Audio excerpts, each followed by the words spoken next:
Hello and a warm welcome back to the Pitchside Podcast. I'm your host, the HOD of the PSP.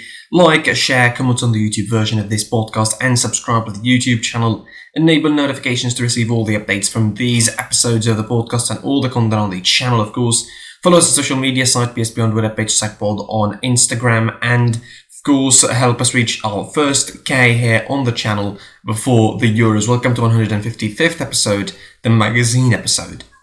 Before we get on into the proper episode content here, let's start with some Friday night football. And in the Premier League, it was Newcastle United hosting Man City, and what a game that was. Truly fantastic encounter between the two sides. Manchester City already winning the Premier League and not worrying about that, and Newcastle, pretty much guaranteeing the remainder and their stay in the Premier League, of course, with the three being relegated, already known in Fulham, West Brom and Sheffield United. So it was a great game, without sort of pressure on both sides, and they delivered on all sorts of levels. Manchester City opened the scoring Newcastle opened the scoring thanks to Emil Kraft from an assist from John Shelby in the 25th minute. Man City equalised by Jacques Cancelo, and then quickly added the second by Ferran Torres, who had a hat-trick on the night, of course. Brilliant, by the way. Second goal flick from Ferran Torres. Then Joelinton, before the end of the first half, makes it 2-2 from the penalty spot. A pretty soft penalty, I would say, pretty contentious, but certainly the referee is the one who knows what he's doing. Of course, Kevin Friend gave the penalty away to Newcastle, and they scored it before half-time. After half-time, Newcastle had a bit of a good momentum at the start of the second half. They scored the third goal by Joe Willock, the Arsenal loanee, of course, and then the night belonged to Ferran Torres as he scored a couple of goals in quick succession to make it 4-3 for Manchester City. This was just a terrific game all around. Man City confirmed they're winning the title, of course, and now heading towards a Champions League final that, of course, will be probably the biggest game in their history, I would say. In Africa, of course, the first of four Champions League finals, quarterfinals, were played yesterday. MC Alger hosted Wydad Casablanca, and the game ended in a 1-1 draw. This was a game that Wydad Casablanca could have easily won like 3-4-0 pretty much in easy fashion, but somehow they missed a lot of opportunities and they leave themselves open, I would say. I mean, a 0-0 result might be good for them to qualify, but I don't think that they would try and leave themselves to that sort of possibility where it's going to be pretty precarious in the second leg. Miloud Ribiai for MCLG equalised after Yahya Jabran scored from the penalty spot for Wydad Casablanca. A 1-0 result for the Moroccan side in Algiers is a pretty good one, but also maybe unsatisfying considering the flow of the game, really. Of course, the big games do not stop this week, and on Saturday we have the FA Cup final. It is Chelsea versus Manchester City. Of course, we left that out of the preview weekend episode because it was a pretty much crammed episode on Friday. If you wanted to check it out, of course, head to the channel and listen to that episode if you want to.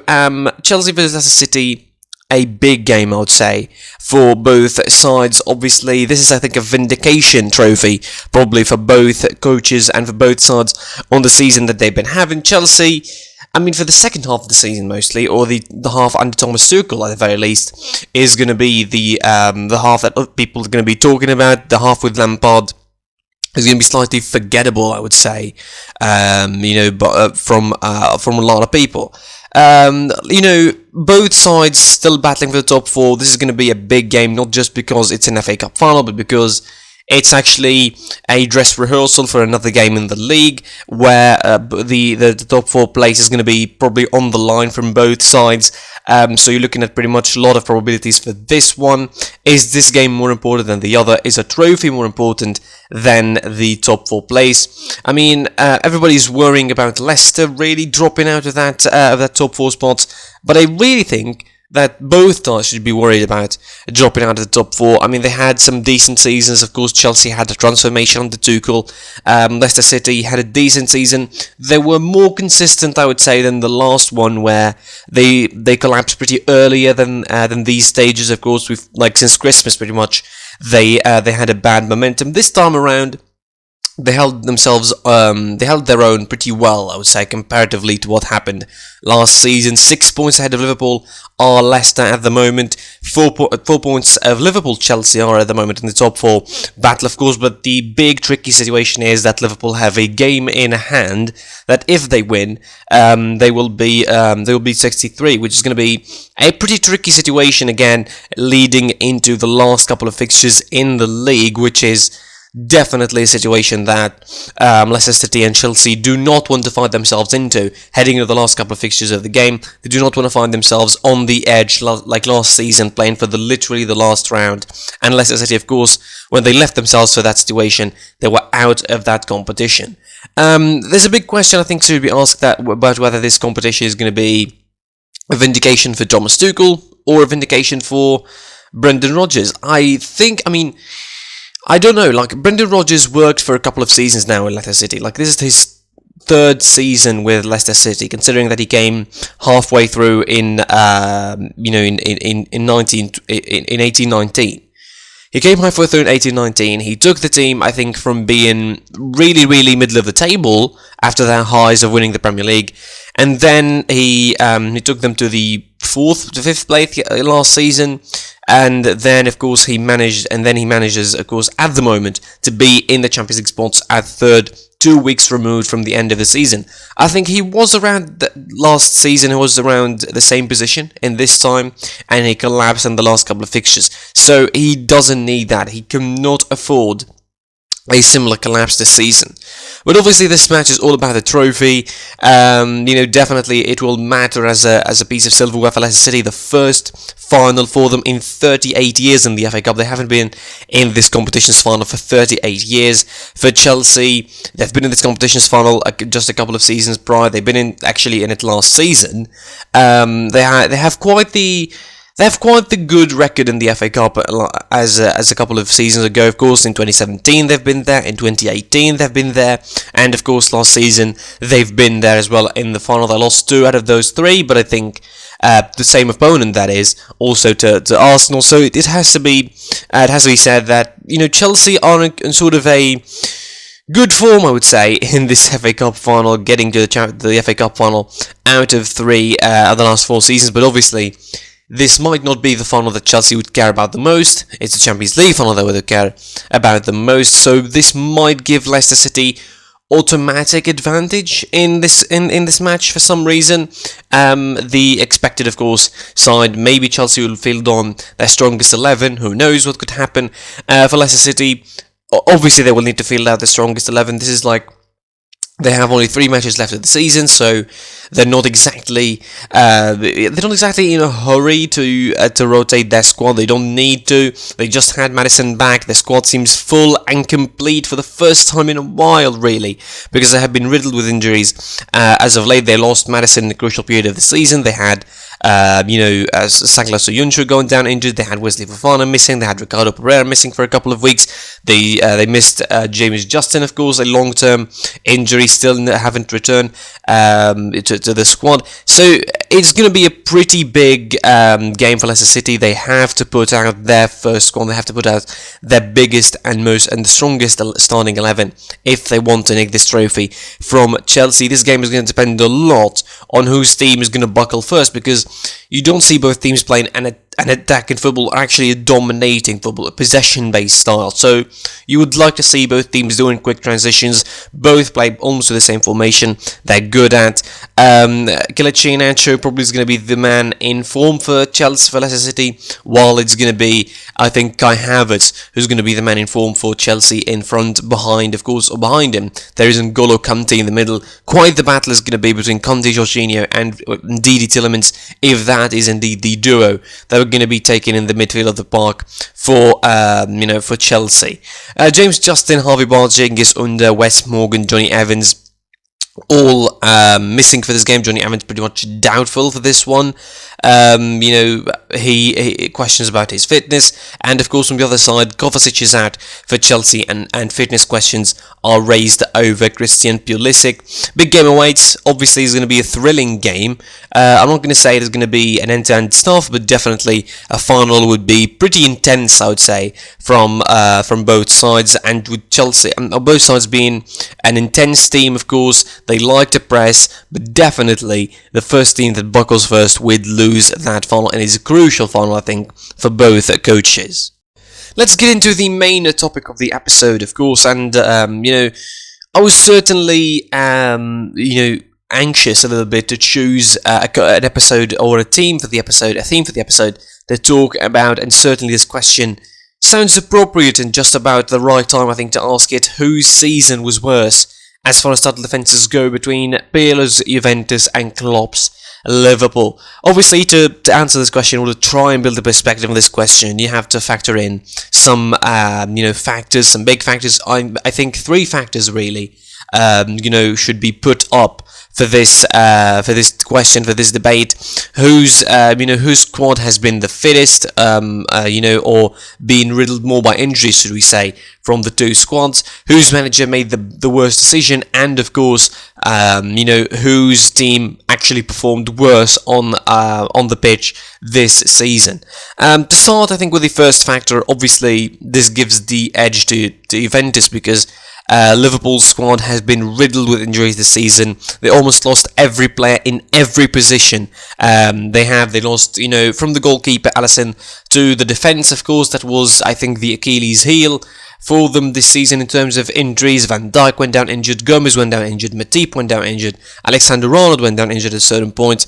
Then you have, Robertson went down injured for a couple of matches early on this season. Then you go to the midfield, then you have Fabinho, Thiago, Henderson, Naby Keita, Alex Oxlade-Chamberlain, Xherdan Shaqiri. All of those were, victims of injuries at a certain point of the season.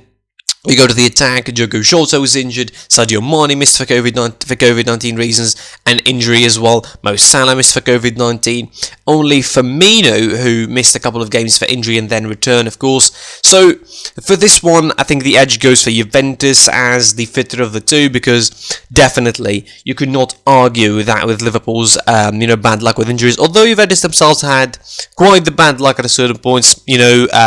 Cristiano Ronaldo missing with COVID, not exactly an injury, but still a fitness-related situation.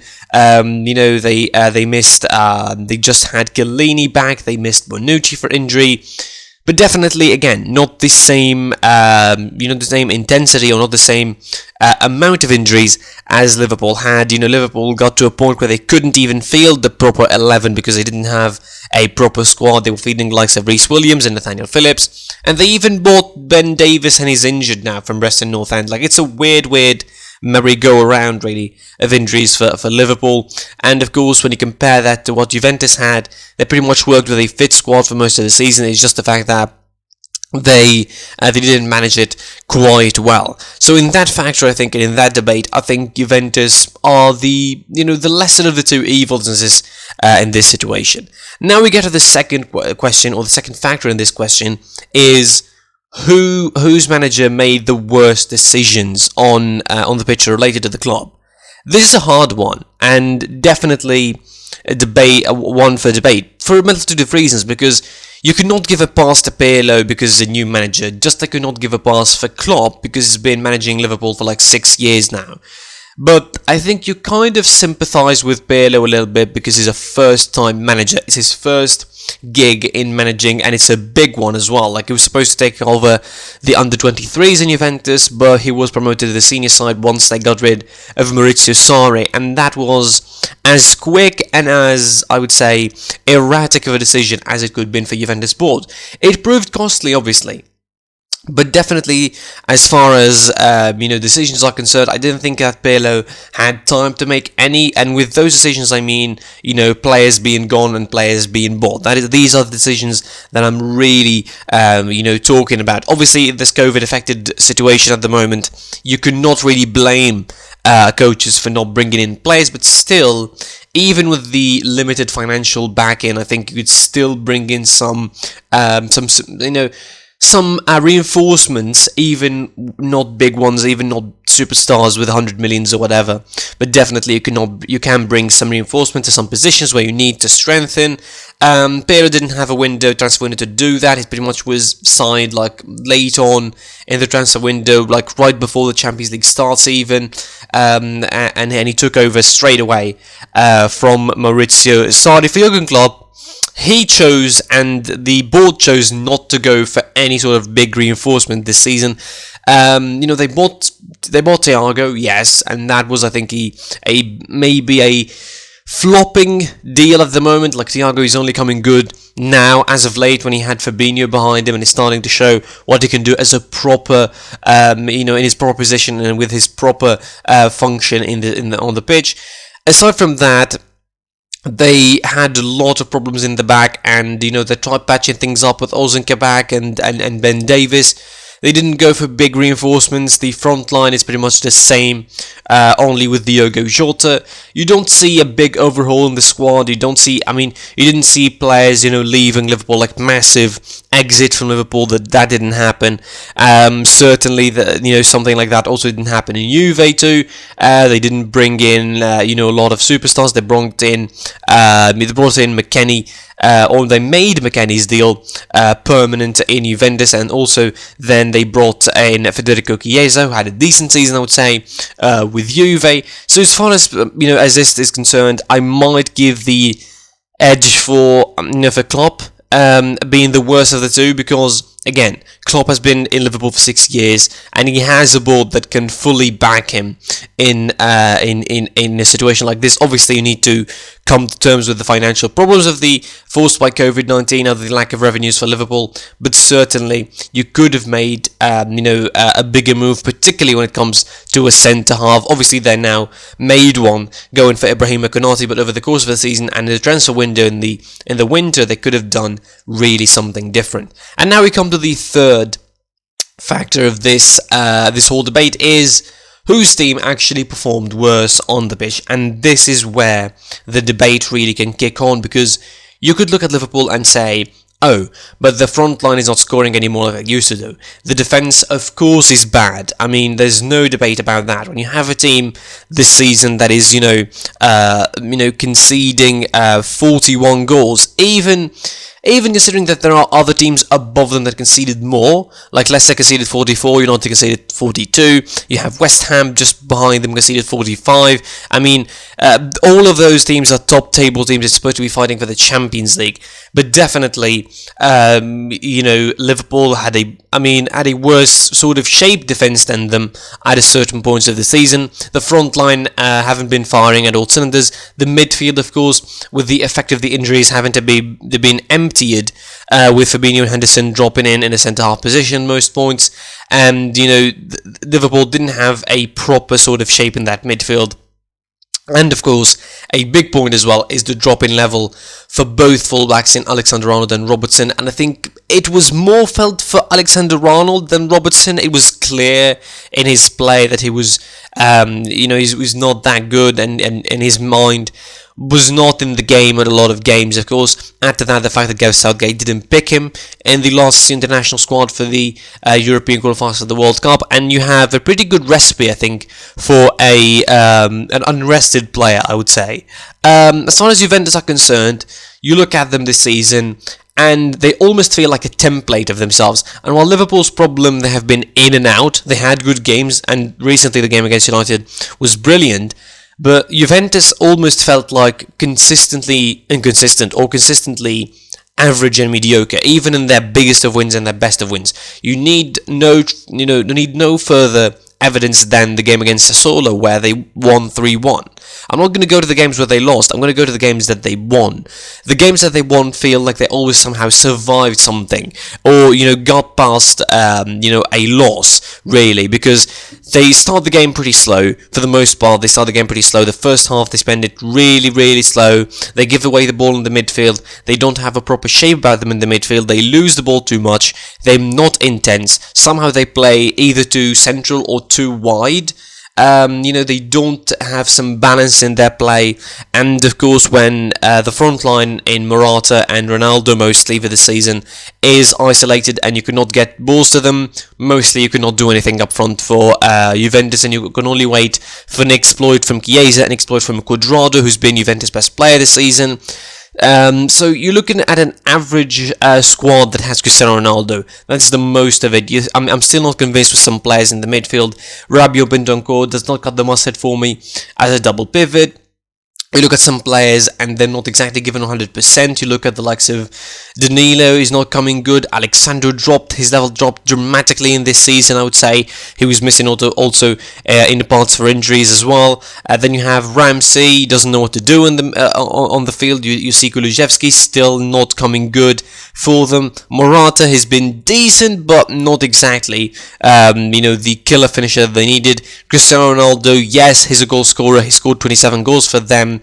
But still, when he goes missing, he really goes missing. And of course, the problems with him, not being good in terms of defending, particularly in defensive walls from free kicks, has been well documented this season. So these little nuggets, aside from the big problems for Juve, I think maybe just edge it for Juventus to be the worst side, considering that they have a player with the magnitude of Ronaldo.